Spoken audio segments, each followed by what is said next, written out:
Welcome back to the Big Picture. It's 9:22 on your Friday. And if you're bored this weekend, we have something that you might be able to do. So we are talking about Mackinac Island up in Michigan being voted the #1 vacation spot, getaway in the entire Midwest. And joining us today to talk about it, we have the Managing Director of Island Tourism for Mackinac Island, Steph Castelline, joining us. Thank you so much for being here today. Hey, good morning from Mackinac Island. Thanks for having me. Hi there. So, this has been named again the best weekend getaway in the entire Midwest. What makes this destination stand out from all the others? Yeah, first of all, we're so honored by this recognition. Mackinac Island is truly not just a destination, it's a feeling that is hard to explain.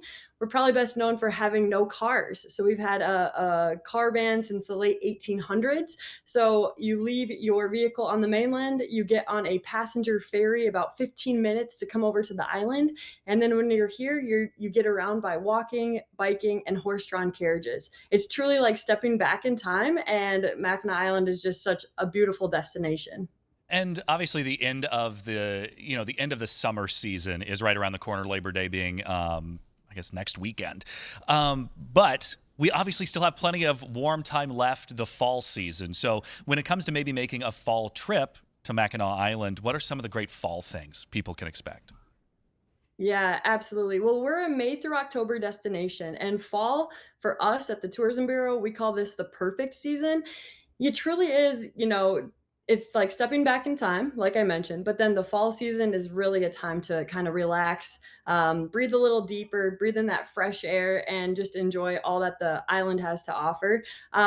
After Labor Day, a lot of the families and kids are going back to school. So we see a slower pace here. We see, less crowds. We see a little bit cooler temps. I mean, we're always kind of in low 80s, high 70s, but even more so in the evenings, it drops a little bit more. And it's nice to have a nice sweater on and be walking around. And then of course we have the color change. So we have beautiful. We're 84% state park, so we have beautiful trees and we're surrounded by nature. And so every corner you turn, every hopping on the bike and going on our 70 miles of trails, every view you see offers something a little different. So it's just a really fun time of the year. And for people and families watching their budget, can they do Mackinac Island affordably? Yeah, absolutely.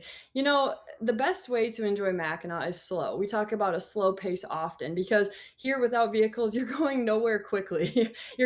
Calling a taxi, a horse-drawn taxi to pick you up, or you're walking to the next attraction or restaurant, whatever you want to do next. But for affordability, a day trip is great as well. So you can, come to the island on the ferry, and then from there, the island is you can bring your own bikes. There is a fee for that, but then you have, the run of the island.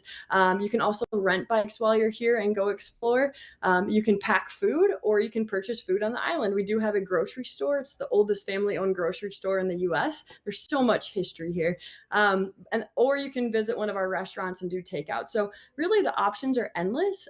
People can, have a quick day trip and really get a good feel for the island and enjoy it, or they can stay multiple nights, which is my favorite, and get to hear the horses, see the freight and food being delivered outside in the mornings, and just slow down a little bit.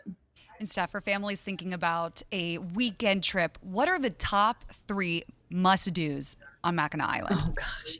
Top 3. Okay. Well, my favorite thing is to go exploring. When you come onto the island, you're right downtown on Main Street, and our Main Street is just about 3 blocks long. It's filled with restaurants, fudge shops, and many little local shops. But I love to go explore. So I mentioned we're 84% state park. I like to, hop on my bike and go around the island. It's 8.2 miles, or into the interior where there's just endless trails and views, like I mentioned. I would also suggest Fort Mackinac is a historical fort here on the island, and they do live demonstrations, reenactments. There are historical interpreters dressed up as soldiers explaining the history of the island and how we became the nation's second national park and Michigan's first state park. And then the third thing,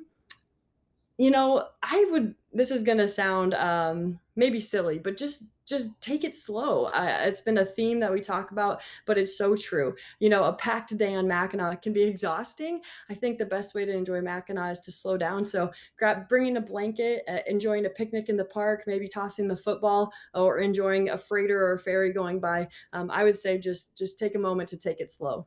All right, Steph, thank you so much for joining us today. We appreciate it. I love those tips there. Just slow down. And really, it is a great fall destination with Right. all the leaves changing. About a seven and a half hour drive from You can Columbus. make it. Yeah, it's not too bad. I feel like everyone in the Midwest, if it's over 6 hours, it's fine. Not a bad drive.